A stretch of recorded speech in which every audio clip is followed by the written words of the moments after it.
We're saving it as we get really excited. This GHB is wild. There's just so much to talk very about. excited. Yes. Yeah, so in It's case you don't chef's know, kiss. yeah, from the description or from us publicizing this or whatever, this episode is going to be entirely dedicated to the new General's Handbook for the 2026-2027 season. We're going to be talking about the seasonal rules. We're going to be talking about the new battle tactics. We're going to be talking about the maps and anything else that comes to mind, any spicy combos that we might think of, anything and everything about the General's Handbook. So, before we get into that though, anybody want to talk about hobby stuff lately? What have you been doing in the hobby, like games played, painting, anything like that? Sure. Hobby wise, just been putting together a lot of Astra Militarum for the Slow Grow League starting at the end of the month here at Games Explosion. That's going to be headed up by Obed, who was our last guest on the podcast.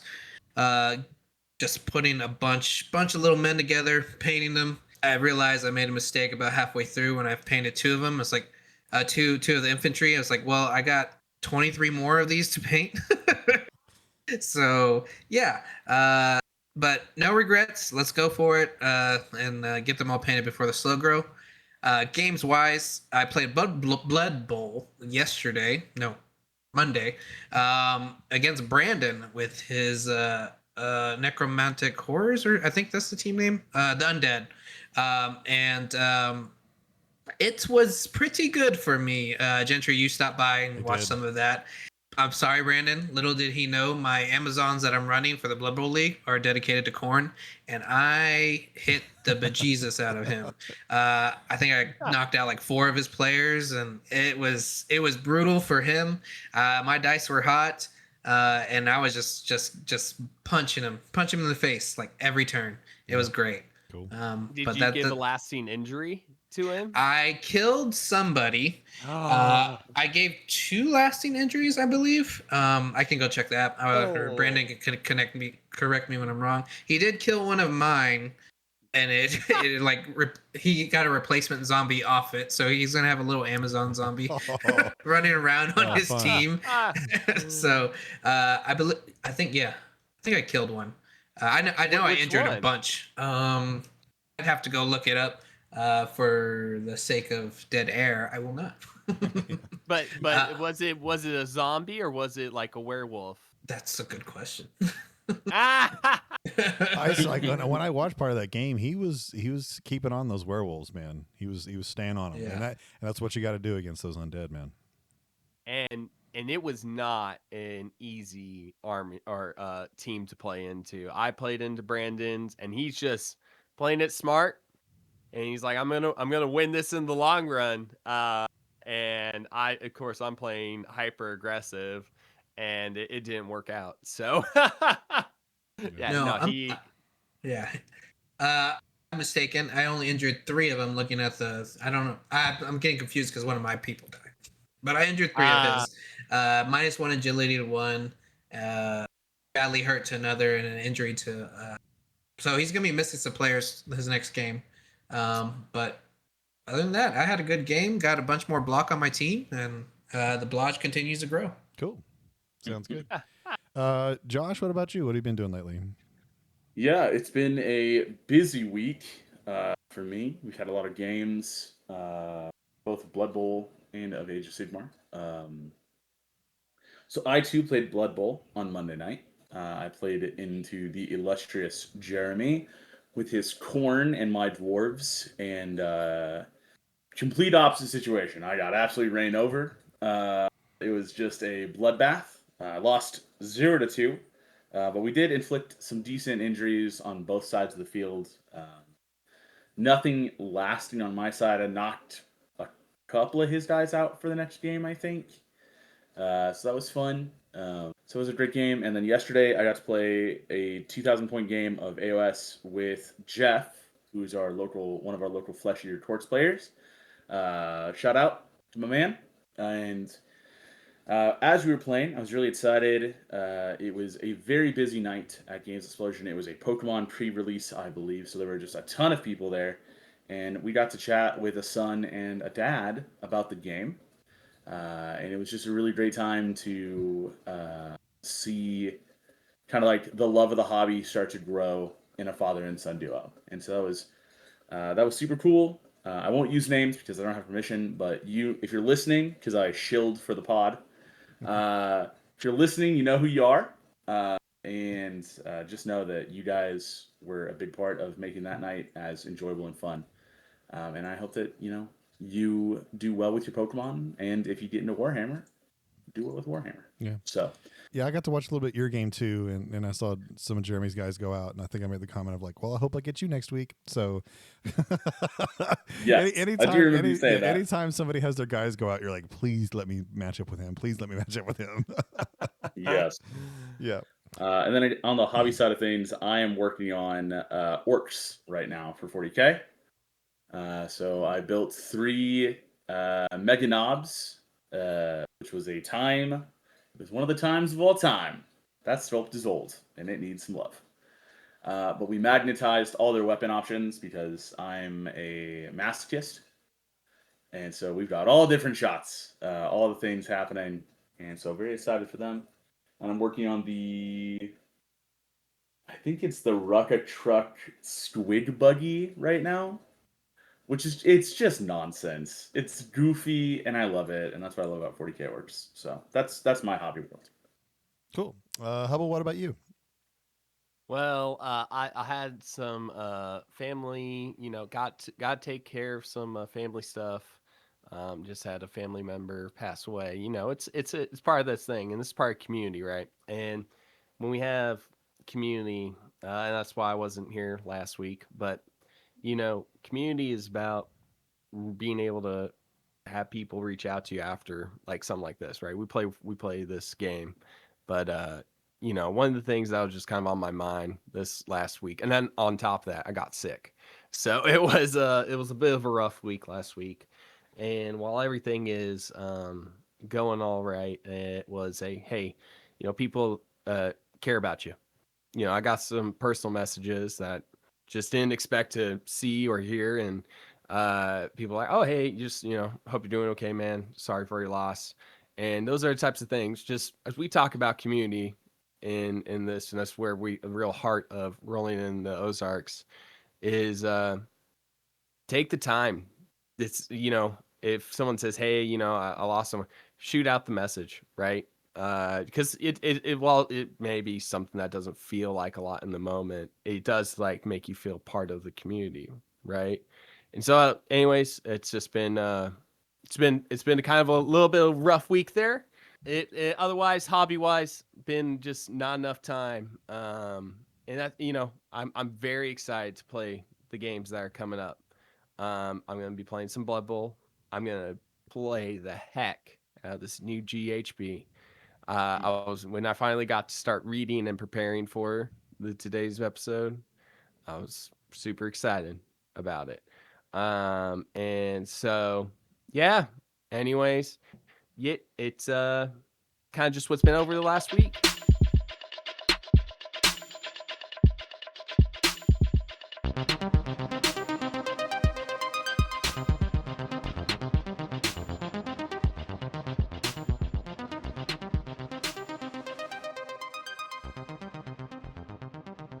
All right, folks, here we go. This is the meat and potatoes of the episode this week.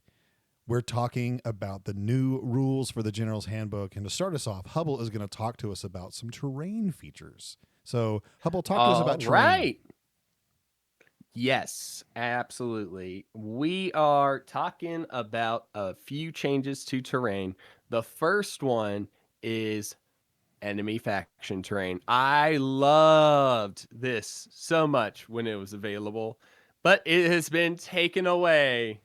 We are no longer allowed to charge enemy faction terrain. So if you have been ping-ponging off of faction terrain or using it to get onto an objective, sorry, that tech is gone.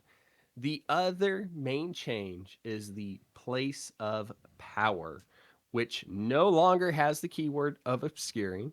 So you can now get shot off the board just fine. All the cities players are happy about that. Lumineth, those Sentinels are going to start pounding us from halfway across the board. All right. So activate a place of power with a hero within 3 inches of it, and then roll a d3 on a 2-up. You get to pick one of the following. If it's a 1, take d3 damage. Yippee. Don't roll a 1 or a 2 on a d6, and you'll have the ability to ignite fury. Gain 2 rage dice, then increase your fury level by 2 to a maximum of 7. Channel Wrath, if this is the second one, Channel Wrath, if that hero is a wizard or priest, add 1 to casting rolls or chanting rolls for that hero for the rest of the turn.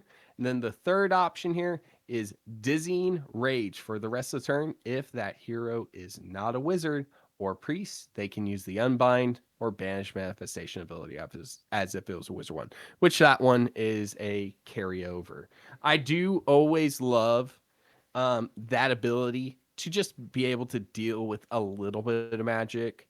I loved that in the last one, but there's also a risk with it because 33% of the time you're just kind of plinking yourself with some damage. But we can't, and I really love the +1 to cast, and that's going to make some people really gross. I think what's the maximum plus that we think is out there?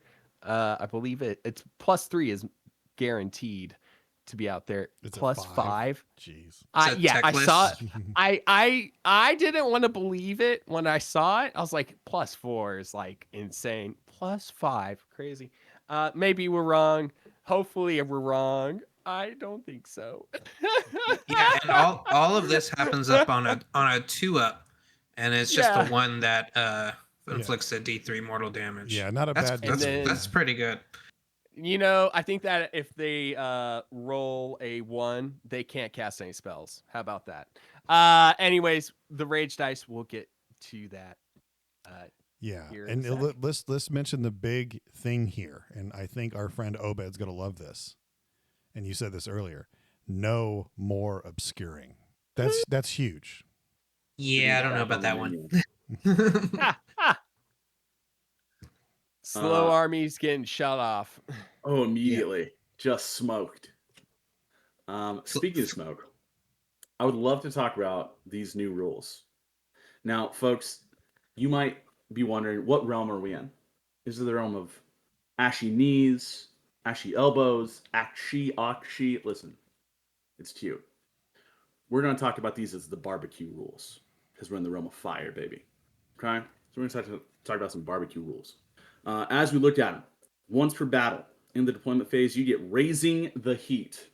Okay? If you are the attacker, you're going to set your fury level to 1. If you're the defender, you're going to set your fury level to 2. Okay? Your fury level is going to dictate how many rage dice you have. There are already 3D printers firing up, whirling up to create gauges and all sorts of stuff for this. Now you might ask, well, like what do I even use? Well, we'll get there. Start of every battle round, you have to use Simmering Rage. You're going to gain a number of rage dice equal to your fury level. At the end of the battle round, any unspent rage dice are discarded. They're gone, okay? So you have your fury level in one hand, you got your rage dice in the other. Now, Josh, what can I use rage dice for? I'm so glad you asked. So many options, okay? Number 1, called Eruption of Fury. It's an end of any turn ability once per army. You're going to pick a unit to use this ability, then pick an enemy unit in combat with your friendly unit to be the target. So you need to have something in combat, okay? You're going to pick one of the melee weapons that the unit using this ability is armed with. Then you're going to spend up to 3 rage dice, okay? So you can only use one weapon profile, so you can't bonk with everything. You can only bonk with one thing. You resolve a number of combat attacks against the target using the melee weapon you picked equal to the number of rage dice you used. Okay? Now, important to note here, you are buying attacks with rage dice. 1 rage dice, 1 attack. So the most extra attacks you can ever have is 3. Okay? These attacks cannot store critical hits. My homies who have crit mortals are sad. That's okay. Okay? Starbrand, is crying tears of like fire and blood. Instead, for each unmodified hit roll of 6 for those attacks, you're going to inflict an additional D3 mortal damage on each enemy unit in combat with this unit using the ability. So if you get something stuck in there and you happen to hit, jackpot, 3 6s, the number of the beast, right? Wham bam, you're dealing D3 mortals to everything in combat with it. You like to see it. Your opponent must increase their fury level by 1 to a maximum of 7. You can only ever have a max fury level of 7. Okay? For each unmodified hit roll of 1, however, darlings, you must allocate D3 mortals to yourself. You're like a Pokemon. You hurt yourself in your confusion. Okay? It's bad news bears. By the way, ward rolls cannot be made for that damage. You just gotta take it. You're roughed up. So that's the Eruption of Fury. Now, I've got really good news. This is both an attack ability and a fight ability. So Idoneth players everywhere are rejoicing because we're chain fighting at the end of a turn. Somewhere at TO was like, I know, trust me, believe you me, okay? The second thing you can do, this is a passive. You can use this anytime, baby. It's called Fight Through the Pain. Before allocating damage to a friendly unit, you can spend any number, that's any number, of rage dice, okay? For each rage dice spent, you're going to reduce your fury level by 1. You're going to calm it down, okay? To a minimum of 0. Then you're going to roll a dice. On a 3-up, you're going to remove 1 damage point from the damage pool, okay? So let's say you happen to have your Liberators in, Chentry. Somebody deals 3 damage. You don't want to lose a Liberator. You're going to spend 3 Fury dice. You're going to roll 3 3-ups. Boom. No damage at all. You are golden. These are incredible rules, folks. Like, really, truly, honestly, these are so cool. They're going to add such dimensionality to this game. They're going to really favor, I think, hyper-aggressive plays. Particularly that Eruption of Fury. That right there wants you to get your giant monster stuck in somewhere and to just wail on things. And I encourage you to. Let's have a monster mash year. That's how I'm feeling. Okay, I have some questions. Do you mind if I ask the few things that pop up into my head? First of all, Go for it. Okay, so first of all, on this passive ability, Fight Through the Pain, I could use that at any time, right? When damage is allocated to me. That's awesome. Yes. So that is a great defensive measure. Now, my second question is, you were talking about chain attacks with the Eruption of Fury. I think I might need some more explanation of how you would be able to chain attack with this Eruption of Fury example. That is a delightful question. Okay. So some abilities will read, like a chain fight ability will sometimes read, you fight with this unit or this hero, pick a unit of whatever type that has not fought this turn. And we got to underline, bold, italicized turn here. Because if it has not fought this turn, you are therefore ineligible to fight, to chain fight. However, there are some units and there are some factions, like my very own Soggy Elf Boys, the Idoneth, who recently received a battle trait that says if an Achelian has fought, regardless, or has used a fight ability, an attack ability, and then a fight ability, if a Namarti unit has not fought this phase different than turn. And so what happens is you could have a unit like the Mega Boss from Iron Jaws. If the Mega Boss fights, and there's a brute unit within its combat range, so up to 3 inches away, that has not fought this turn, it can immediately chain fight. So it fights simultaneously. But if the Mega Boss fought at the end of the turn, if the brute has already fought that turn, it cannot chain fight into it. Unfortunately, for Lumineth players everywhere, lightning reflexes is not usable in this because there's like a little wording in there that says in the alternating activations. This is not an alternating activation situation. So There are going to be some kind of corner, like side corner situations where things can chain fight. Like I said, Idoneth players everywhere rejoice. All like 12 of us, we're big happy about it. Maybe some other ones. Maybe somebody piled into a unit that didn't get to fight, or maybe something else happened. I don't know. Maybe you have a move at the end of a turn that allows you to get into combat. Maybe. Who knows? See what you're saying. But that, But yeah, there's the keyword fight in the ability, right? there's the keyword fight. That's It has two yeah. keywords. It has the attack keyword and it has the fight keyword, which is Yeah. what will trigger, a number of different abilities, right? Those are both what trigger the Idoneth battle trait, Twin Tides. Mhm. And I know that I'm talking a lot about my soggy boys, but that's because I'm planning to do hateful things. Okay, so here's the next question. So if I look at end of turn, does that Mhm. classify as a phase? Yes. Okay, because I'm looking at the picture here, and I see start of turn at the top, and I see end of turn at the bottom, but everything in the middle has the word phase underneath it or next to it. Start Mhm. of turn and end of turn do not say phase on it. So is the start of turn and end of turn, you were saying they are categorized as a phase, correct? Yes. Okay. Yes. Okay. Yeah, for the nature of using abilities, they are phases. Okay. Because that's the same thing with activating places of power.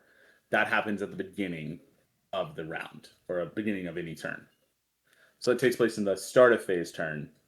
Then you go to hero phase, movement phase, so on and so forth, all the way to end of turn. Okay. But GW, maybe is not the best at writing rules and being Yeah, descriptive about it. and that's my main question. Do you think that that's the rules as intended?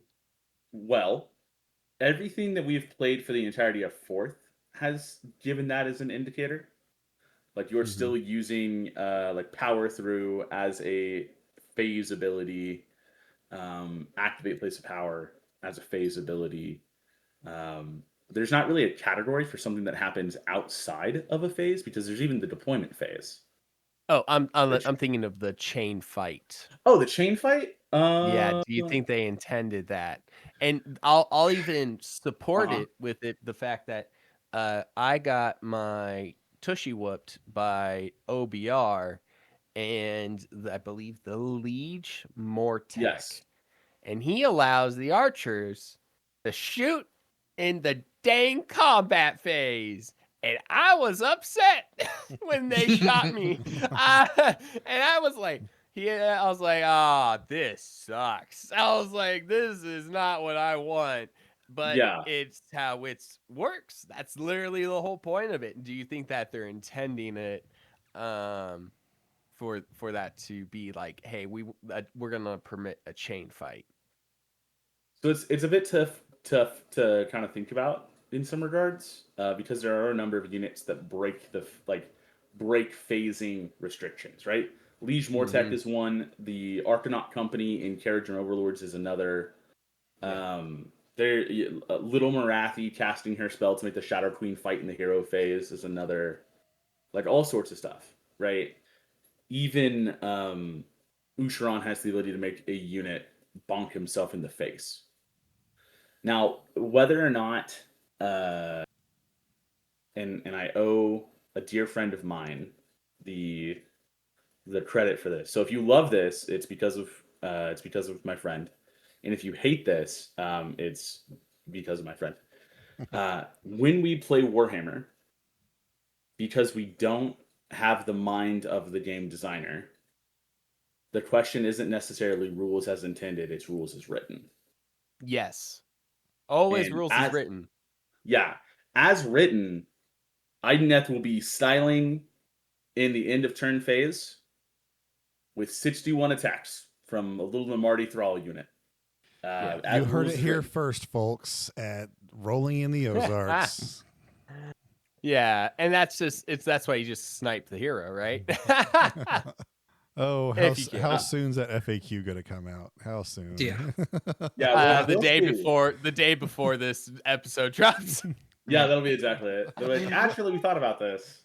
Well, I the wanna- kicker is like the oh. twin tides ability has been out for almost 3 weeks now. Hmm. So the other side of it is like it's not a hero. Twin tides is just any Achelian unit. So it's turtles, sharks, heroes, eels, and it also lets you chain shoot. So you can counter fire in someone's turn, bring in a unit of reavers to shoot, and then you can actually all out attack them. Good times. Yeah, that sucks. I know. Yay. I think I heard you talking about that. Yes, before. I'm. Yeah, just be watching out for IDK coming for you in the local. I mean, I'll tell you what I'm going to do before I do it. It's not going to make it feel any better. How do y'all feel about Fight Through Pain being on a 3-up while the other ability is just happens? I adore it. I think it's Yeah. great. It adds another layer of like Gentry said earlier, it's damage prevention, right? So like you can make an incredibly tanky unit if you get something that's like ignore the first pip of damage that happens in each phase, save roll, ward roll, and then also fight through the pain.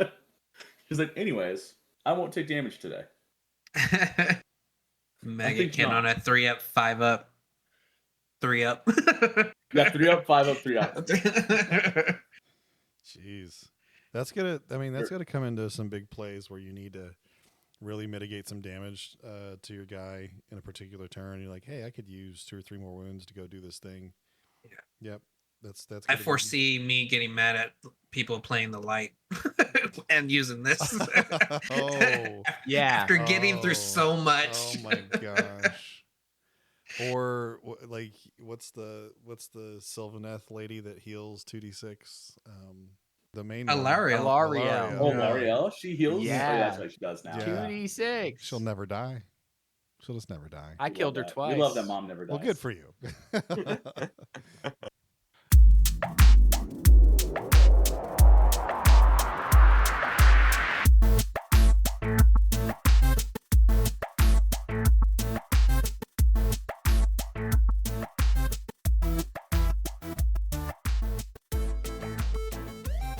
All right, everybody, we want to talk about the 6 battle tactics that are here for this new season. So, Randy, why don't you get us started with the battle tactic number 1? All right, battle tactic number 1, Blazing Onslaught. At the start of the battle, after using all deployment phase abilities, but before determining which player will take the first turn, your opponent must pick one non-faction terrain feature within their territory to be the hideout. The hideout cannot be removed from the battlefield at any point during the battle, and this will come in play later with the rest of these tactics. The first one, Master of Arms. You complete this battle tactic at the end of your turn if the same enemy unit had at least 1 damage point allocated to it in 3 different phases this turn. This one seems pretty easy to get to me. Next one, Break Their Defenses. You complete this battle tactic at the end of your turn if you control the enemy hideout. So the faction terrain they choose, non-faction terrain they choose within their territory, that's their hideout. You got to go get it. You got to go control it. The third one, No Survivors. You complete this battle tactic at the end of your turn if 2 or more enemy units were destroyed this turn and you control the enemy hideout. I will go on record and saying I think this is the best battle tactic right off the bat. Yeah. I foresee a lot of people choosing this one, especially fast armies. Skaven, I'm looking to play Skaven this season. I'm choosing this one every time because Skaven's got a lot of mobility, teleporting, going through null holes. This seems pretty standard for them. So I think this is the best one. Yeah, so. And I think also mixed with the battle plans as well, when you start looking at those maps. Absolutely. Absolutely. Yeah. Okay. All right. Battle tactic number 2. This one's called Siege of Ashes. The first one is called Form a Wall. You complete this battle tactic at the end of your turn if 2 or more friendly units are wholly outside friendly territory, wholly within 6 inches of friendly territory, and within 3 inches of each other. It seems easy, but it's a lot of conditional stuff going on there. Number 2, Outpost Resupply. You complete this battle tactic at the end of your turn if you control an objective within enemy territory, and that objective is contested by, and there's two things, at least one friendly unit that did not use a move ability this turn, and at least one other friendly unit that charged this turn. So basically, you have to have a unit that's kind of got to be able to be there for a turn or two, and then somebody else charges in. Third one, repel the attackers. You complete this battle tactic at the end of your turn if there are 3 or more friendly units within 3 inches of the center of the battlefield that are not in combat. So this seems like you must have a very survivable army for that last one to get taken place. So what do we think about your season? opponent's not there? No, yeah, exactly. 3 units. Now I'm thinking like it's probably like, hey, like a hero or like maybe like a unit that's been decimated and like have like one dude left or something. You know what I mean? But man, this is like, can your army survive the whole match type of BT, right? This seems difficult. Yeah. I have written in my notes, hard pass. This one is the attuned to Gyran equivalent in my mind, and and I was just like, this is rough because I get it. Form a wall. I make sure that I'm reading this right. You put the 2 outside your territory, wholly outside your territory, and then within 6 inches from Your territory. friendly territory, right? And they got to be next to each other. You got so that's 4 units, right? That's 3. Am I reading that? Okay, so no, No, like, so two. 2 units. Two. They and gotta, this is hard to read, right? It's hard to read, so it's hard to they understand. They got to be outside of they got to be outside of friendly, but they got to be within 6 inches of friendly, and then they got to be within 3 inches of each other. That's Yes. That's a lot of conditionals for your first battle tactic. I think there's armies out there that they're going to pull this off. It's just confusing. Oh yeah. Yeah, It just check your opponents on this. I read it. I read it three times the first time because I was like, is it 4? And I was like, no, it's just 2. But it's like this have to be next one. When your first BT has 3 conditionals, that's a lot. A lot of conditionals. Yeah. All right. So number 3, go ahead, Hubble. All right. Flanking Firestorm. All right. Ambuscade. I tried to practice it in my head. I'm guessing that's close enough. You complete this battle tactic at the end of your turn if 2 or more objectives or terrain features that you control in any combinations are contested by a different friendly unit that is more than 6 inches from friendly territory and was not set up this turn. I think that's not so bad. No. It's just the fact that terrain is an option. I really like that. All right. Surround the enemy. You complete this battle tactic at the end of your turn if 2 or more friendly units that were not set up this turn are within 9 inches of a different corner of the battlefield and wholly outside friendly territory. That's not too I bad. can see it. I don't love it if you're trying to alpha strike and then you have your stuff in the corners. Things don't happen in the corners usually. That's what I don't love. But then claim what's yours. You complete this battle tactic at the end of your turn if there are more friendly units within enemy territory than enemy units, and at least one of those units are there is at least one friendly hero wholly within enemy territory, just to make sure it's verbatim. You have a hero in that group. Yeah. I think that's a very achievable third one. It's just going to the corners, and if you go to the corners, it means that the objectives are usually open for the taking. That's the only part that I don't like. Except we'll get to the battle maps. Yep. These are some wild battle maps, so it's maybe not the farthest thing from plausibility. So I think this might be one that I'm taking. I gotta play the game. Yeah, I definitely think this is one you got to experiment around with a little bit to really get a full grasp of it.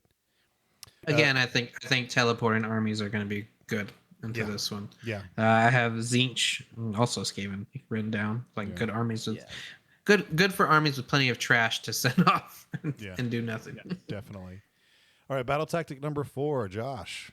Yeah, let's talk about smoke screen. All right, number 1 for smoke screen. Okay, you complete this battle tactic at the end of your turn if you control an objective that is contested by at least one enemy unit. You know who's gonna love this first one? Night Haunt. Okay. People who play brutes, they're gonna love this. Second one, you complete this battle tactic at the end of your turn if more friendly units were destroyed this turn than enemy units. This is the Lord Farquaad battle tactic. Some of you may die. That is the sacrifice I'm willing to make.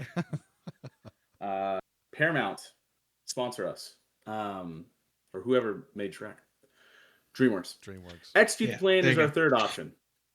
You complete this battle tactic at the end of your turn if you control each objective within enemy territory. Okay? Smokescreen, I think, is real good. I think this is going to be one that you see very often. There are definitely armies that love this. I mentioned Night Haunt, just the fact that they are taking away your control as the game goes on is going to be huge. Sick, you've got a big old monster sitting here. He's got 1 control. Very cool. Thank you. You put your little beast on this thing. Psych. I'm gonna take it. That's great. I like this one quite a lot. I could see myself using this one. Cool. All right, BT number 5, Randy. Burning for Vengeance. At the start of the battle, after using all deployment phase abilities, before determining which player will take the first turn, pick an enemy hero on the battlefield or in reserve to be the fugitive for the rest of the battle. The first level of this is Search Every Inch. You complete this battle tactic at the end of your turn if there is a different friendly unit wholly within each large quarter of the battlefield. Those friendly units are more than 9 inches from the center of the battlefield, and no more than one of those friendly units was set up this turn. The second level, Quick Pursuit. You complete this battle tactic at the end of your turn if one of the following is true. Only one. There are both, but only one. There are 3 or more friendly units that are not in combat and are within 12 inches of the enemy fugitive. There is no enemy fugitive on the battlefield. The third level of this, Bring Them In.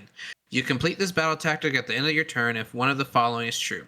There are 3 or more friendly units in combat with the enemy fugitive. There is no enemy fugitive on the battlefield, and 3 or more friendly units are contesting the same objective that is wholly outside friendly territory. So if you're having a mosh pit on one of the objectives, you're going to score this battle tactic. Looking at this battle, these tactics here, I think it's more like proactive. Like I want to kill the fugitive, so one of my things is checked off because they're gonna choose a hero, and actually, which player will pick an enemy unit? Oh, you're choosing the hero. Yeah. Yeah. Right? Okay, yeah. I think this Yeah. battle tactic is pretty good because you can be proactive with it. It's like, which hero is going to be the easiest to kill? I'm going to choose this one. Let me go kill that hero right off the bat. Oh, good. I got things marked off for my second level and my third level battle tactics already. Yeah. So I think it's a pretty good one. I like this one a lot just because I think, again, if you look at the battle maps, the first one's actually not going to be that difficult to achieve because you can get in those quarters pretty easy the way a lot of these maps are made. Second, the quick pursuit one, it gives you 2 options. So if you can't get to that hero, you can get within 12 inches of that hero and you can still get the battle tactic done, which I think is amazing. Mm-hmm. Yes, and I noticed one thing about that. It's just saying like, okay, it's never mind. It's just repeating what you said, but it's just I love that. I know it's good. It's I really love good. it. It's good. Yeah. It's good. Yeah. Yeah, choose one of their frontline heroes. I'm already there. You're gonna be within 12 inches of me because you're buffing your dudes. All right, battle tactic number 6. This is called Legend of the Parch. The first one is called Daring Rescue. You complete this battle tactic at the end of your turn if an enemy unit that was in combat at the start of the turn was destroyed by a combat attack made by a friendly unit that charged this turn. So if you already have somebody in combat, you bring in somebody else to finish that unit off, then you get it. Okay. The only thing I don't like about that first one is you can't get it right off the bat. It's going to take some work to do it. The second one, command from the front. You complete this battle tactic at the end of your turn if there are 2 or more friendly heroes on the battlefield. All friendly heroes are within 9 inches of a visible enemy unit, and no friendly heroes were slain this turn. I like that one. That's attainable. You can do that. The third one, Hero of Legend. You complete this battle tactic at the end of your turn if you control an objective wholly outside your territory that you did not control at the start of the turn, and a friendly hero is contesting that objective. I actually think the bottom 2 are easier than the first one. Yeah. Yeah, I have written this is for the hero hammer armies. Yeah. Yeah. I definitely think I think it's a good one. I think the first one's a little bit weird because you can't get it right off the bat. But again, you're comboing tactics, so like you can set this one up, right? You're just not going to you're not going to this if you take this in your army, you're not going to get a 20-point turn 1. And the better players are probably fine with that. Yeah. Well, I've discovered that. Yeah. Yeah. I have discovered that. Yeah. Like scoring quickly is not necessarily the best thing. Yeah.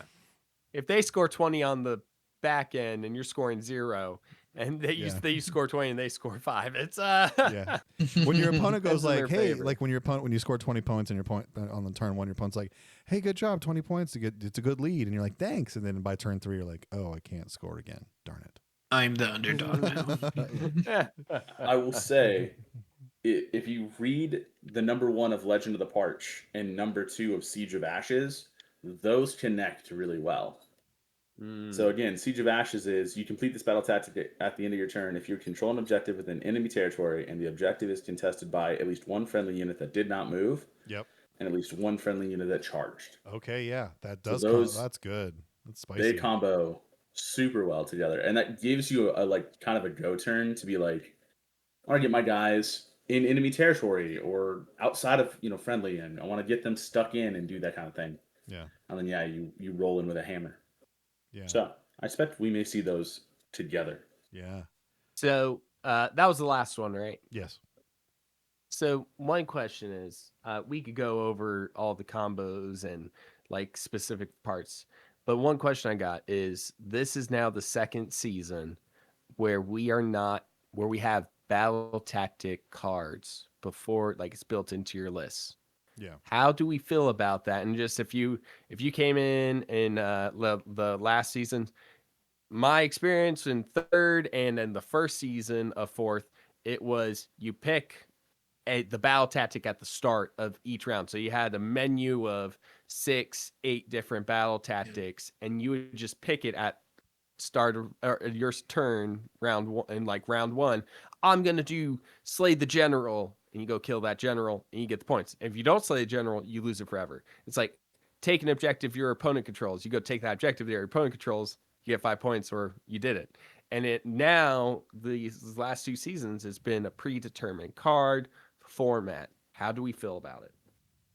I will be the first to say I think it's loads better. Because when I came into AOS, it was, pick this objective that turn, and if you lose it, you lose it. I hated it. I could not stand it. I was just like, man, the scoring in this game is whack. I didn't like it. And then, and the way they fixed it with these cards is you have to do them in the order. Like you can't just do it willy nilly. It's like, no, you have to do this predetermined order to make it work. And I think that is actually good game design. I think it gives a lot more strategy because you know what you're going to do, and also you know what your opponent needs to do. So a lot more strategy goes into what am I giving up? What am I trading? What does this my opponent need to score? How do I prevent that?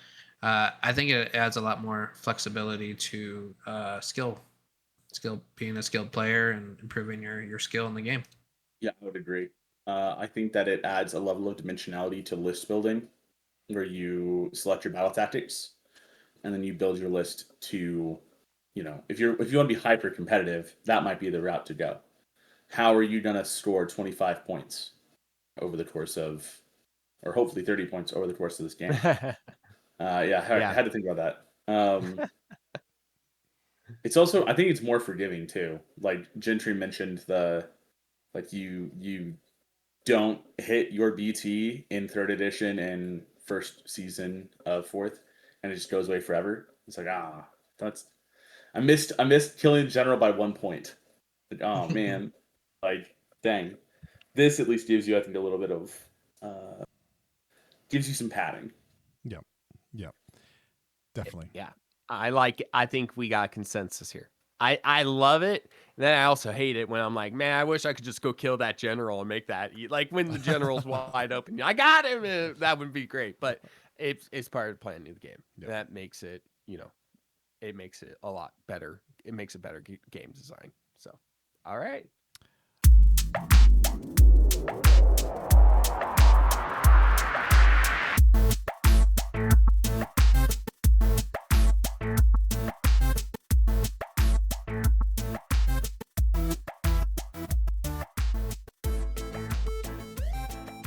All right, everyone. We're getting into battle plans. We have some wild battle plans, and I'm so excited. You need to see these on the picture to truly understand what is going on. Out of 2 out of the 12 are 50-50 classic split down the middle. Otherwise, you got some measuring sticks you are pulling out, and you're going to set up your deployment zone, and you're going to have some great time setting down those objectives. It is going to be fun. So anyways, I'm going to start off with Into the Fire. So the deployment for this one looks like the S-shaped Tetris piece, if you know what that looks like. It's the length of the board, so you can keep your units really far apart. And how the scoring works is going to be there are 2 reds, and then down the middle of the board there's a yellow, blue, and black objective there. Score 3 victory points if you control at least 1 objective. Score 3 victory points if you control 2 or more, and then score 4 if you control more objectives than your opponent. That's easy. Super easy, right? But the twist is going to be both players' armies have the Secure the Gateway ability. While you're the underdog, your army has the Determined Defenders ability. And that's going to be adding 3 to the control scores of friendly units while they're wholly outside enemy territory. And both players have that Secure the Gateway, which is going to be while you control the place of power wholly within friendly territory. Friendly units' melee weapons have anti-charge. So, charge me. I dare you. I'm going to stab you real good. And my hubris got me with the ghouls. The Crypt Guard, I think, at Feck had their little anti-charge, and they got strike first, and yeah, that got me. So it's gonna be a great time. Yeah, it's gonna be fun. You know what I noticed about this map? How little obscuring there is on it. Oh, There's yeah. just 2 little trees. Oh, there's in the middle. right in the middle. Love it. I think Yeah. Castle armies are going to like this one, I think. Yes. Oh, this one's gonna be, yeah. This is gonna be for a lot of these maps. They're gonna be great. All right, next one. Bloodstained Coast. So, beauty about Bloodstained Coast is it is a half and half. It's up for 1/4 of the map. Okay, so you'll have 1/4 of the map that's just neutral territory, and then the other is half and half between you and the attacker and defender. This is a 6 objective map, so great for wide armies, terrible for our friends who play Sons of Bahamut. The scoring on this works with you score 3 for holding 1 objective, 3 for holding 2 or more objectives, and then in round 1, 4 if you hold more than your opponent. From round 2 onwards, you will score 4 for taking an objective from your opponent. So this is encouraging you to be aggressive, all right? The twist here, it's very fun, is in your hero phase, from the second battle round onwards, both players have the following abilities. In your hero phase, this is called the Emberstone Cache. You pick a friendly unit contesting an objective you control to be the target, and you give it an Emberstone Sliver. Bookkeeping! In the combat phase, Pick a friendly unit that charged this turn and has any Emberstone slivers to be the target. Pick one of the following effects to apply for the rest of the turn. Add 1 to hit rolls. Oh, so good. Or, and this is the really spicy one, add 1 to wound rolls. You can improve the wound characteristic. It's glorious. Then, if you are the underdog, remove all the target's Emberstone slivers. Otherwise, if you're not the underdog, remove all Emberstone slivers from each friendly unit. So it's like if you accrue multiple Emberstone slivers from being an underdog, and suddenly you're no longer the underdog, you're going to lose them all. So I think this is a great one. I think this is going to be a very fun. It's going to be a fun map. I think we'll see this in a lot of packets. This does challenge the end-all boss of all wargaming, aka reading comprehension. So, I think we'll have a blast with this one, though. I love to see +1 to wound. Yeah, those slivers. Yeah. Man. The deployment or the sides are basically like Noxious Nexus expanded another quarter. I adore it. And the triangle shape of the objectives, it's just like it hurts a little to look at on the piece, like for your brain just to like see all the colors, and you're like, okay, let's get this pulled together. But I'm very excited to play it. I think this is. Sorry, I think this is the first one that has like the coast theme, where it's like it feels like it's like there's an ocean, like you're fighting on a beach or something. Like, because there's another one like that later on that has this kind of coastal theme to it. Yeah. I feel like these battle plans so far have a lot more terrain than we're used to. I might just be me, but looking at them, it feels like there's a lot more terrain on the maps. Anyways, let's get to Battle Plan 3, Avalanche of Ash. This is kind of like a west versus east deployment with a quarter of the board missing on the south and north side, respectively. It's got 6 objectives on this map, and I'll go ahead and read the underdog ability. It's called Collapsing Pass. Once per battle round, start of the battle round, pick each objective to be the target, then pick one of the targets to be the focus. The effect is roll a dice for each target, add 1 to the roll for each unit, friendly and enemy, that is contesting it. If the target is the focus, you can add 3 or subtract 3 from the roll. On an 8+, remove that target from the battlefield. Poof, they're gone. Do they come back on? No one knows.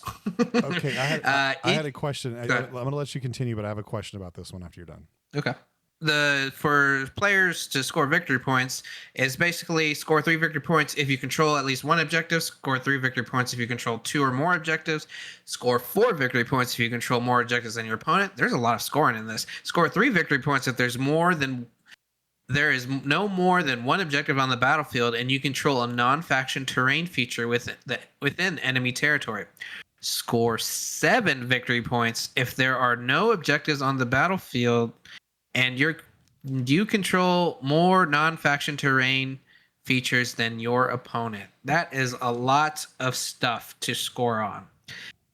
Okay, so I asked this question on the GPM Discord the other day or today, and because I think this is the Avalanche of Ash. This is going to be their first battle plan in their upcoming RT. Okay, sorry. I always mess those up. Okay. And somebody made a comment and like, man, if one of my units gets disappeared on an 8+, I'm gonna come over and punch you in the moneymaker or something. I can't remember what he said. But my question is like, I'm gonna read this again, okay? And it's you're picking an objective to be the target. So the objective is the target, not units on the objective. Correct. So like I think some people did they think that like, hey, if the objective's gone, the units are gone? Because I don't think that's the case. No. Yeah. I think we should bring that rule in. Yeah. Reading comprehension comes into play, like Josh said. It's the objective that disappears. Yes. Not the units on them. That would be so broken. Like, all right, remove that unit from the battlefield forever. Yes, because the comment sounded like the guy meant it like that. And I was like, wait a minute, the units disappear, do they? And I thought I was misreading it, right? And then there are 4 scoring conditions on there. But again, once the objectives start disappearing, it's still going to be easy to score. I think this one's a little bit more deceptively written, and I think it's actually one of the easier ones to play through. Yeah, a lot of these battle plans that we'll be going through is you're gonna have to reread the card because it's a lot of like, ooh, gotcha type stuff. Now, So am I stupid? There's only 5 battle rounds, right? Yes. correct. There's 6 objectives. Correct. How are there no objectives on the battlefield? That's a good question. Because you can use multiple. Okay. Oh, yeah. In a round. Oh, that's right. You can, because you're going to pick each one. And if one's the focus, you could actually, technically speaking, there could be one turn where every objective disappears.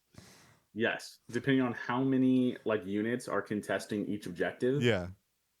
Once per style run pick. See, even we suffer from reading comprehension. Dude, oh my goodness. Because really, Dude, you can get unlucky. Objective? Yes, you have 2 units on the objective. Oops, I rolled a 6. That objective is gone. I can't score it anymore. Okay, and I read through this, and this is where that reading comprehension and how your eyes just kind of change a word. I read pick an objective, like 3 times over. Good. Pick each objective. Oh my goodness, this game's great. I love it. This one feels to me like barbecue's version of Pass of the Fae. People, this is my hot take. Pass the Fae was not hard. People are just bad at reading. I don't think this is a terribly complicated one once you know it. Yes. And somebody is going to write in at rollingintheozarks@gmail.com and have an opinion about me saying Pass the Fae was not hard to understand. Anyways. Yeah. All right. So I think that's one of my favorites so far is Avalanche of Ash, and I like that one. All right. Yeah. The fourth one is the Caverns of Slaughter. So the twist is if you are the underdog, you can use the Shifting Passages ability. Both players can use the Navigate the Tunnels ability. So let's look at Navigate the Tunnels first. So once per turn in the for army in the movement phase, navigate the tunnels. Declare, pick a friendly unit wholly within 6 inches of a terrain feature that has a hidden passage token to be the target. Effect, remove the target from the battlefield and set it up again wholly within 6 inches of a different terrain feature that has a hidden passage token and more than 9 inches from all enemy units. Ladies and gentlemen, we have a teleporting battle map, which is awesome. Now, I forgot to mention the look of this map. The setup territory is pretty much in the middle of the board all the way across, and the neutral territories are behind you and the enemy behind the enemy as well. So pretty much half the board is in the middle setup, and then behind you and then the enemies behind has the neutral territories. Here's Shifting Passages. Once per battle round, start of battle round. Shifting Passages. Declare, pick 2 non-faction terrain features to be the targets.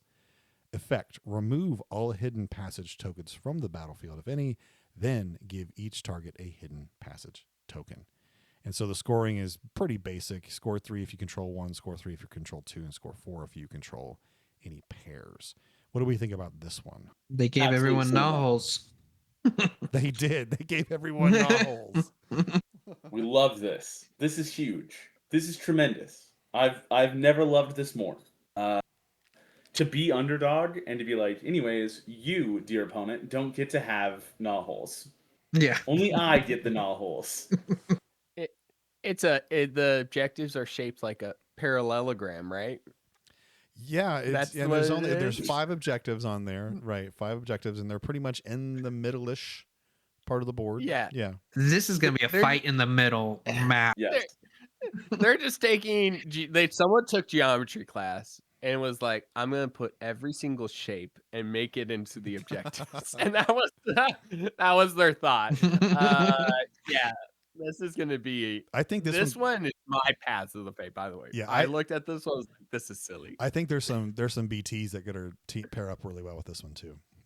All right, this was my favorite one. What's yours is ours. The reason I really love this deployment is that there is a neutral zone from just cuts half a part of your army off, and then you get your territory again in the corner, which kind of just makes this like, oh, this is like where my artillery's sitting, and they're just gonna pound down the enemy on the other side. And I like that from like a narrative point in my head.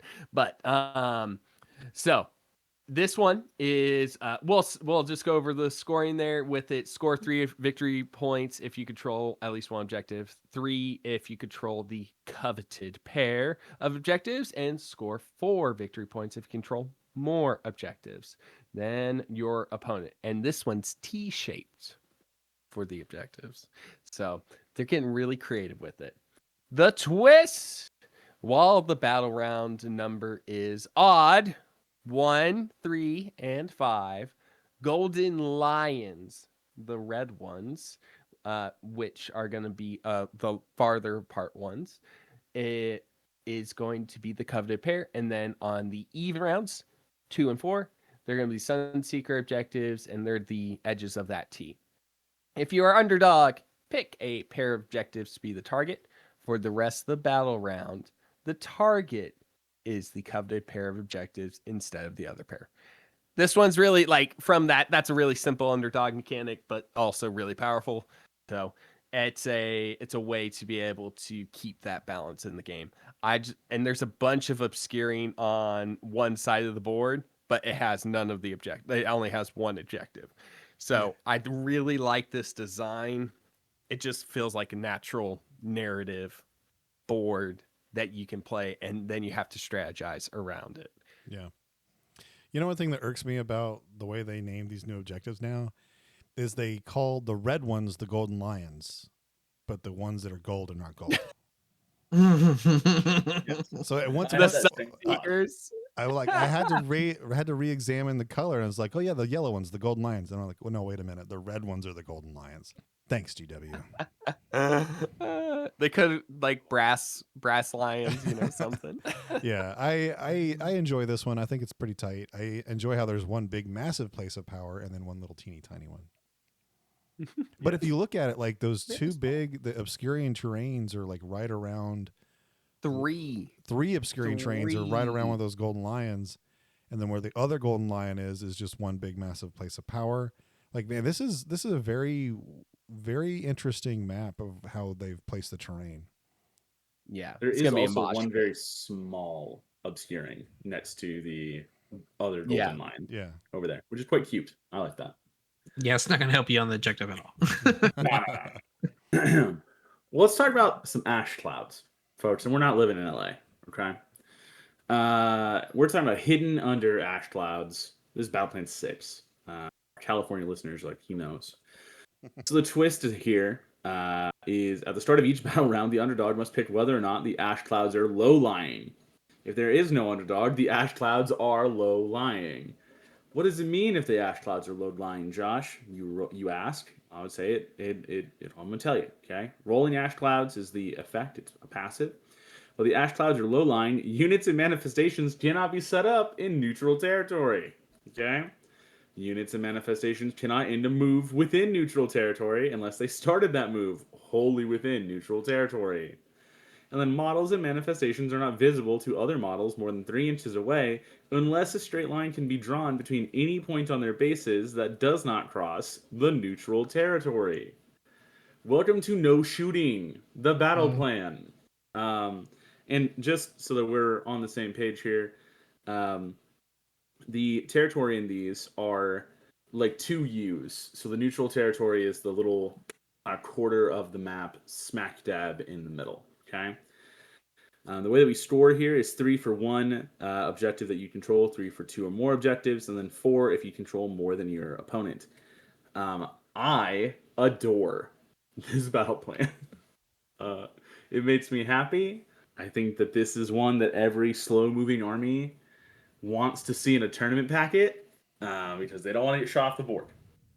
Alternatively, if you are a shooting army, play down, be the underdog, and then be like, no, you're still getting shot. Have a good time. Sorry. It is also a 6 objective map. So here's a question. No, 5 objective. 5, yeah. Here's a question. Units and manifestations cannot be set up in neutral territory. That means I can't teleport into there, right? Correct. That's nasty.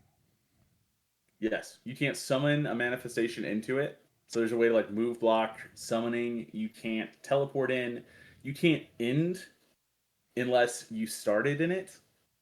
Like it's chef's kiss. This is a great battle plan. How do you how do you get into neutral territory if you can't?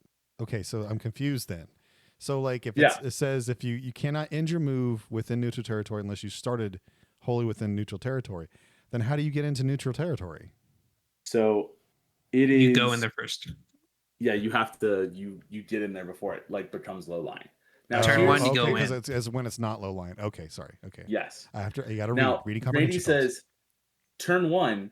Here's the downside. This does not say starting at battle round 2. Oh, There is no underdog round 1 of a game of 4th edition Age of Sigmar, which means by default ash clouds are lying low. you can't get in there. So turn 1, nobody's in there. Wow. Yes. I guess if you're being really cheeky and like the fugitive, like your hero who's the fugitive, lift the ash clouds, be underdog, lift the ash clouds, get in there, then lower the ash clouds and be like, You can't see me. you can't score, bro.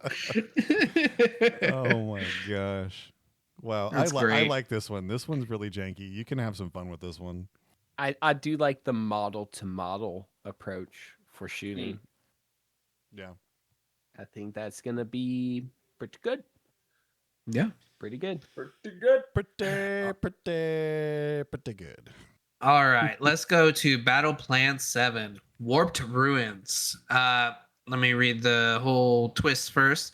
Each non-faction terrain feature, they did that twice, must be set up within 12 inches of at least one other non-faction terrain feature.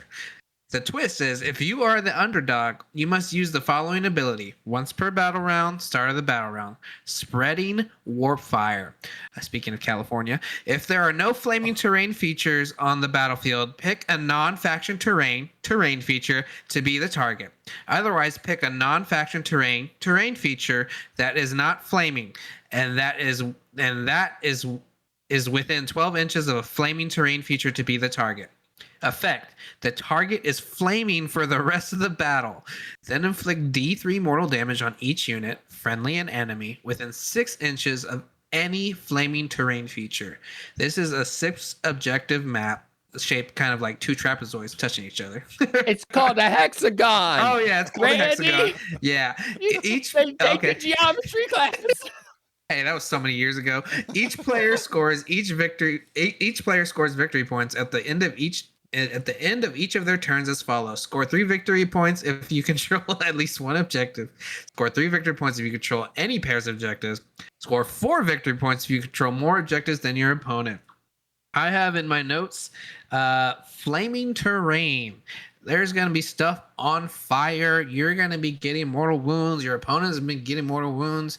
The whole map is on fire. And this is one of the split down the middle maps that we were talking about. I think this is going to be fun. Like just chaos. Chaos. Just and constant fire. There's a lot of obscuring. There's a lot of obscuring. Lots of obscuring. Yeah. Can always burn. I can always set on fire.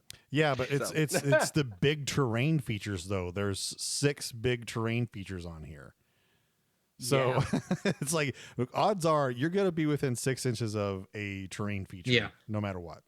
This one's cool. I like this one. I think I'm gonna like hate it as I'm playing it for the first time because I'm gonna not know how to go around the map. But yeah. I think that's gonna be a lot of them. Yes, this one's gonna be super detrimental to horde armies. Like, because like you are gonna get pinged if you have a big unit. You'll get pinged off of multiple terrain features. Yeah, and I do think, oh, sick! I'm taking 2d3 mortals. Type. Yeah, very cool. But if you are the underdog, here's yet another case. If you're the underdog, you can control the game more, right? So if I'm the underdog, I'm picking where the fire is going to be, and I'm going to be staying away from that fire, right? So it's like, hey, if I can circle around the fire and kind of like trap my opponent to be with the fire by maintaining a low score for the first few turns, I mean, this is where you have to. This is a control board map. This is what this is. It's a blue-red magic map. That's what it is. Hexagons, how do they work? You stick two Magnet. trapezoids together. Hey, at least I know what a trapezoid is. Hey, GW loves their hexagons. As a Warhammer Underworlds player, they love their hexagons. They do love. Uh, Yeah. Also loves that. Okay, battle plan number 8, Curse of the Gnaw. Now, describing this battlefield, it's kind of like two mirrored L's with a little box in the middle of each L, right? So the neutral territory is a quarter of the map, but it's staggered through the middle diagonally. You got a quarter one on the bottom, then it kind of goes up diagonally through the board. So your neutral territory is essentially dividing in the middle of the two armies, but it's going to be, you can be outward a little bit on those. So there's 4 objectives on this. Hubble, what's the geometric shape on this one? Do we know? I like this. It looks like a lightning bolt. Okay, that's a good one. I Turn like your it. head to the I like side. it. It Wait. looks like LaDainian Tomlinson's LT lightning bolt. This is a Chargers Jagged logo. Eye Yeah. Con If you know confirms that, the a time art very from that. specific shape. Okay, this is very colorful. So here's the twist of Curse of the Gnaw. At the start of the battle, the instability level, I love how we have it, an instability level now, another counter, the instability level is 1. Each time either player uses Activate Place of Power ability, add 1 to the instability level to a maximum of 6. After deciding who will take the first turn, the underdog can use the following ability. And here it is. Once per battle round, at the start of the battle round, Echoes of Blight City. Declare. Pick an objective to be the target. Effect. Inflict an amount of mortal damage on each unit, friendly and enemy, contesting the target equal to the instability level. Then reset the instability level to 1. So this is the build-up. If you want to like do a ping damage, you can do a ping damage. But if you want to build it up, you'd be like, hey, bam, just take 5 mortals. It just depends how you want to do it. Scoring for it, each player scores as follows. You get 3 points if you control the golden line, which is the red one. You get 3 points if you control the Sunseeker, which is the yellow. And you get 4 if you control more than your opponent. So, thoughts on this one with the instability level? I think that this is going to happen very, very frequently. Like, if the couple of games of the new season I have played are any indicator, like, I was activating the place of power every single turn. Because you want more rage dice. You want the ability to do stuff. And so, you know, even if both players activate the place of power, and again, it doesn't actually require it to succeed. It's like, oh, you attempted it. You attempted to activate the place of power. Then you are looking at 5 at the end of round 1. Like, Oh, yeah. it starts at 1 and then goes to 5, right? Or it goes up 4. So then it's a nice like, oh man, I was down by 2 points. Anyways, forget that foot hero. Put him back in the box. 5 more wounds. Yikes. Oh, Yeah, this, that's brutal. Yeah, I mean, especially if you have the fugitive one or, yeah, that'd be great. All right. Number 9, Hubble. Okay, we got Seize the Embers. Seize the Embers. This deployment, it's another L-shaped one. Except it's going all the way up into your opponent's side, and they're coming down to your side there. Yeah, no neutral territory. And it's an X-shaped with 5 objectives. So we have here score 3 victory points if you control 1. In the first battle round, score 3 if you control 2 or more. From second battle round onwards, score 3 victory points if you have used Back to Base Camp ability this turn. Score 4 victory points if you control more than your opponent. All right, twist. Both players can use the following abilities. End of your turn, search the ruin, which I do like the end of your turn and stuff. I just feel like it's making it just, oh, start a turn, something happens. This is great. Pick a friendly unit that does not have an Emberstone Nugget. Another key word to add to the collection. And is contesting a Sunseeker yellow objective to be the target. Give the target an Emberstone Nugget. If you are the underdog, The target can immediately move 6 inches, but cannot end that move in combat. The target cannot use the back to base camp or power through ability for the rest of the turn. So he grabs this nugget and he's trying to run it back to base, which is once per turn, army, end of your turn. Pick a friendly unit that has an Emberstone Nugget. Was not set up this turn and is contesting a Golden Lions, which is the red objective. Objective to be the target. Remove the target's Emberstone Nugget. So, have you ever played a little game with some dwarves and they're mining stuff? And you're just in space dwarves. I can't think of it off the top of my head. Deep Rock Galactic. Thank There you you, go. Deep Rock. Playing some Deep Rock. Just got to get your gold into Molly. That's the robot, right?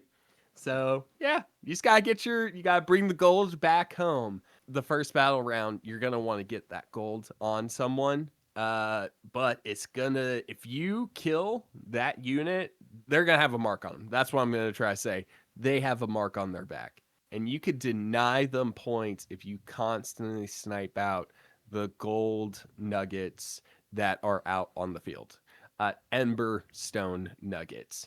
So it's basically just moving back and forth between the yellow and red, which is more or less the width of the board, so the short length of it. I think this is a mini game within trying to protect the payload, whatever game you want to compare This to. is Halo Capture the Flag. That's what this is. You're running back and forth, This is trying to score points. There you go. I can foresee this being a round 3, round 4 thing at a GT and really being a thorn in the side for some people. Yeah. I hot take, I hate this map. Yeah? It's Why do you hate it? It's fetch quest the game. Because it's not only like, all right, listen, I have to keep all my bookkeeping for my fury tokens, my rage dice. Now I need to know if I have an Emberstone Nuggie or not. And that is exclusively how we'll be referring to the Emberstone as Nuggies. Okay. And then it's like, oh, by the way, zip back to this is gonna be it's round 3, almost guaranteed, and I'm gonna be like, I hurt myself today. That's less than 30 seconds. We're allowed. You can't be charged for that. Nuggets. Yeah. I love this one. It's great. All right. Battle plan number 10, Josh. Yes. Let's talk about Treacherous Ground. Treacherous Ground's battle plan deployment zone is just a giant uppercase I. Okay? It's split right down the middle. You got some neutral territory on either side of it. You got some obscuring. Local legend Obed is going to be sad because there's still spots he can't shoot people in. So we're having a time. Twist here is at the start of the round, all objectives are stable. Everyone's stable. Okay? Both players must use the Tread Carefully ability. Then, from the second round on, if you are the underdog, you can use the Violent Tremor ability. And Tremors, what a great movie franchise. This is a 6 objective map. So scoring goes, each player scores at the end of the turn as follows. 3 if you control at least 1 stable objective. 3 if you control at least 2 or more stable objectives. Or 4 if you control more stable objectives than your opponent. So let's talk about Tread Carefully and Violent Tremor. Tread Carefully, start of any once per battle army, start of the first battle round. You choose a target objective within friendly territory, and the target is no longer stable. So 2 of these start, I believe, as unstable. So you have 2 stable and 2 unstable. And then once per battle round, at the start of the battle round, for Violent Tremor, this is the underdog, pick a pair of objectives to be the targets. The stable objective is no longer stable, and the other objective is now stable. So you're just swapping whether or not an objective is stable. So you're going to be able to say, sick, bro, all of your units are contesting that one. It doesn't score anymore. Blessings and peace. And yet another example of we got to make some markers that say stable and not stable. Yeah, absolutely. GW is single-handedly funding 3D printing the secondary and third market. This is the season of Keyword. markers. Yes, I think this one is straight up kind of easy to know. Like, it's not really hard to understand. It's just going to be, this is going to be a chess match. Like, your top tier players are going to look at this being like, I got you. And they're going to know exactly when to turn off and turn on those objectives. Absolutely. Yeah. Now, this is the first map that I actually feel like it's wider. Just because it feels like the one that has the objectives farthest apart thus far. Otherwise, I feel like it's pretty tight in the distribution of objectives. Otherwise, and it's kind of like all focused around the center. This one actually, I feel like is spread out. Yeah, it's a spread out And it's hex. shaped. It's shaped like a ruby from Zelda. How about that? Okay, there you go. Battle Plan 11, Escape from New York. I mean, Escape from the Coast. Twist. If you are the underdog, you can use the following ability. Once per battle round, start of the battle round. To the ships, declare. Pick the Heldenhain, which is the black objective, or a Sunseeker, which is the yellow objective, to be the target. Effect. Remove that target from the battlefield. Again, this is another removing objectives twist. Each player scores a victory point as follows: the end of each of their turns. Score 3 victory points if you control at least one objective. Score 3 victory points if you control 2 or more objectives. Score 4 victory points if you control more objectives than your opponent. And the way the deployment is set up is like a U, but turned on its side, or C, some would say. What shape would you say these objective markers are in, Hubble? Shapes and letters just rolling into the got outside. Yeah. Yeah, this one looks like the play icon with the first line of the pause, on the remote. Yeah. Is that not it? That's it. Let's So go. it's a I can triangle identify shapes and a all straight day. line. Yeah. Woo! I promise you, we are all educated men.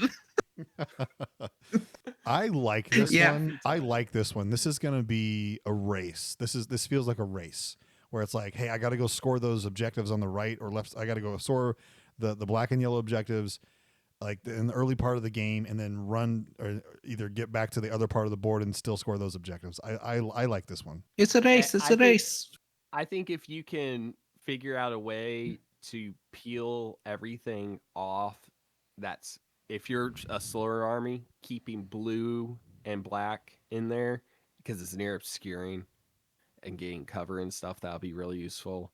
And that way you can pull ahead late game. But otherwise, if you're fast, you're gonna peel that blue one right out, and you're gonna be like, "Yep, deal with it." You can't peel the blue one out. Get around. It's only the black or the yellows. Or only the black or the yellow. Yeah. Oh, my brain Yeah. was. Yeah, so like the golden lions, reading. which is the red ones, and the blue one, those are the only ones that stay. The ones that disappear are the ones that are in the neutral territory. Because again, it has that coast theme again. Man. You know, Eidolon Okay. Idoneth should like this, man. You coming on out of the ocean. Very excited for it, man. Yeah. Actually, Yeah. honestly, this is a good Idoneth map right here. Yes, this is tremendous. These are huge. Big vibes. I will sit on the other side of the table, make you walk your 4-inch movement over to me, and then teleport back to the other side of the table. You're like, And then you're like, hey, you got that objective, cool, but now it's gone. it's gone. All right, so to finish us off here, we have battle plan number 12. This is called Power of the Realms, straight up map, basing right across from each other, but 2 deployment zones, regular deployment zones. Here's the twist of it. Before I say the twist, we got the diamond shape, 5 objective, right? So we got 2 golden lions, 1 sun, 1 black, and 1 blue. I don't know what the blue one's called at this point, but a twist at the start of the battle, the Sunseekers, or the yellow objective, is the primary objective, and the other objectives are the secondary objectives. If you are the underdog, then you can use the following ability, and that ability is Arcane Charge. So once per battle round, start of the battle round, declare, pick a place of power you control to be the target. Now, just to let everybody know, there are 2 places of power, and they're on both edges of the map. So draw a straight line from the center of the primary objective to the target. If that line crosses any secondary objectives, the first secondary objective that line crosses is now the primary objective, and all other objectives are now secondary. So this basically is just like move the primary objective map, right? But it's forcing you to control a place of power. Again, that theme of this season of like, hey, use these places of power. A lot of things happen with places of power. You can tell GW is like, hey, we want the place of power to be a utilized piece of terrain. And here's a question: like, we have that hideout BT, right? Can you use a place of power as the hideout? Because it's non-faction terrain. Yeah. Ooh. Yep. Just make sure Yep. it's outside of your territory. Is it holding? Oh, is it out? Okay, so outside? yeah, these places No, of power. I don't know. I think it might be outside of your territory. So these places of power are in both territories. All right, so each player scores 3 for the primary, 3 if you control 2 secondaries, 2 or more secondaries, and then 4 if you have more objectives than their opponent. So kind of traditional scoring there. But this one's kind of just a straight up one. I think you're probably going to see a lot of this one just because it's one of the easiest ones to do. You can just, move the primary, and that's about it. Okay, I'm reading this for the hideout. At the start of the battle round, after using all deployment and phase abilities, but before determining which player will take the first turn, your opponent must pick one non-faction terrain feature within their territory Oh, to be the hideout. So it could be the place of power then. Okay, because it's in both Yeah, territories. your opponent's going to pick it though. Yeah. Okay. So I mean they could always pick the one That's true. right on the line. That'd be great. Yeah. But This- probably not the best probably of not. choices. This battle plan feels like a good game 3 of a GT, where your brain is tired Yeah. and you just want to just chill. Please just give me an easy Yeah. easy one to do. Yes. This is going to be the intro game, I think, for this season. Like someone's like, I finally got a few basic like concepts underneath my belt. I actually want to play a proper one with the battle, tactics and everything. This is the first one that we're going to be using for the season. It's like, oh, this Yeah. one actually core sense. You don't have to pull out all the measurement sticks. It's has a primary objective, which is new when you're doing the teaching games. So yeah.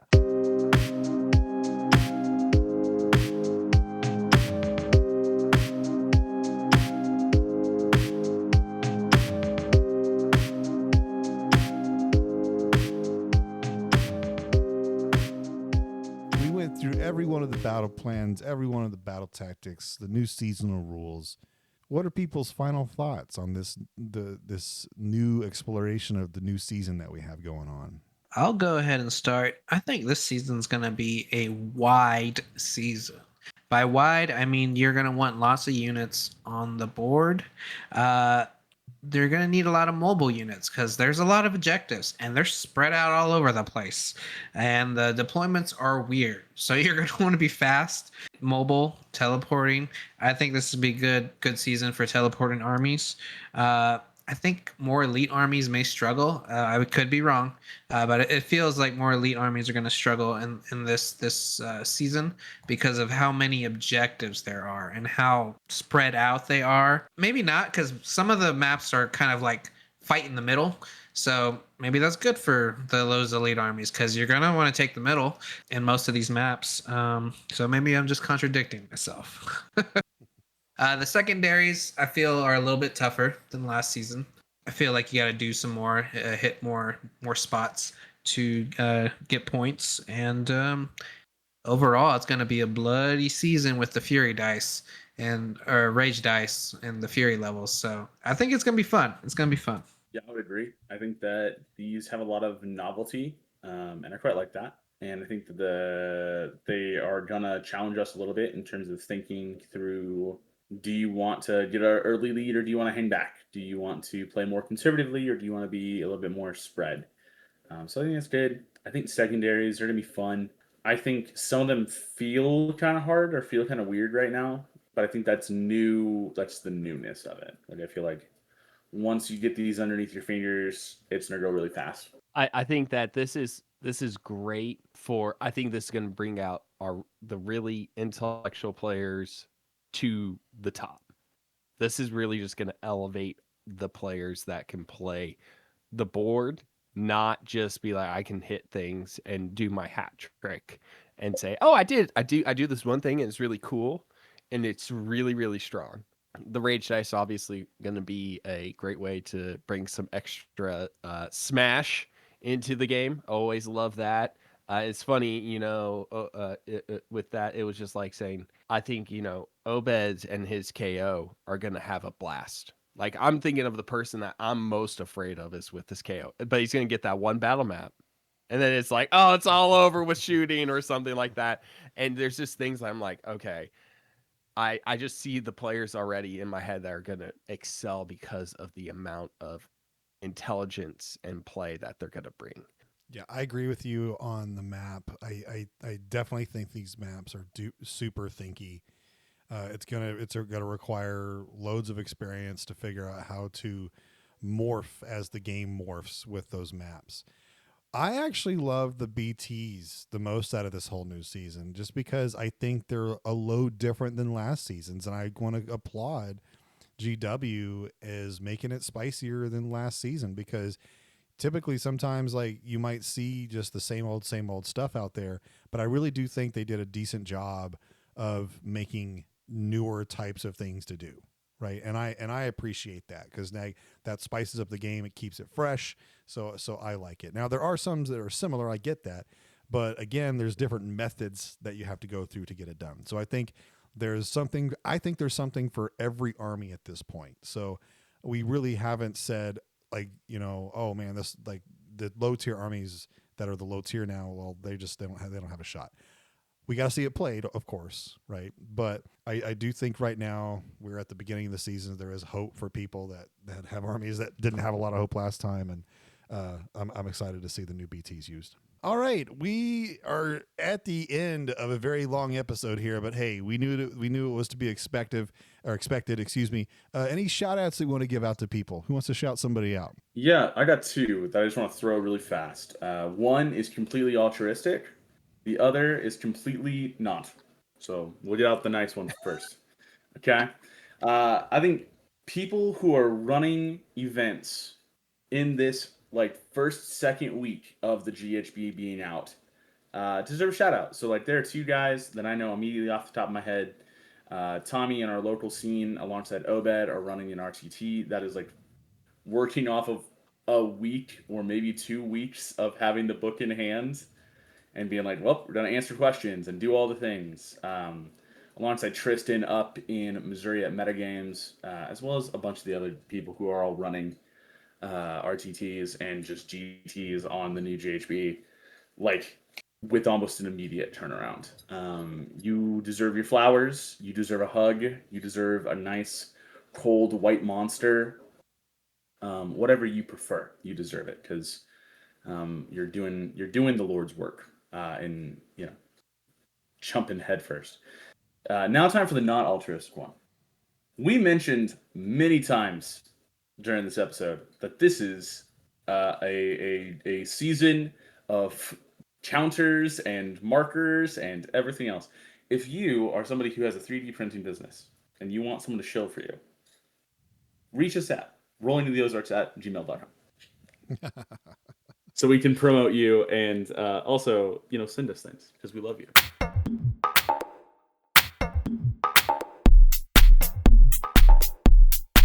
And now, Shillings with Hubble. Hey everyone, thank you for hanging out with us. We are so excited to start playing this new season. We hope to catch you in a game, at a tournament, or even at in our local area, Northwest Arkansas. We are so excited to meet and play people.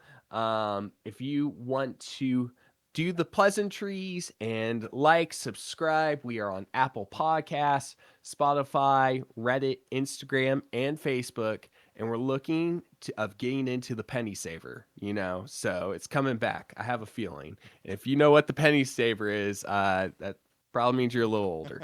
But yeah, so anyways, thank you so much, everyone. And y'all have a wonderful week. Bye, y'all. Y'all remember the second Austin Powers movie where he loses his mojo? Yeah. My mojo? My That's mojo! All such right. a weird opening scene. And it took the sexuality of Heather Graham to prove that he didn't really need it all along. I think that should be the outro. It just that Just like sentence. fades into the drums.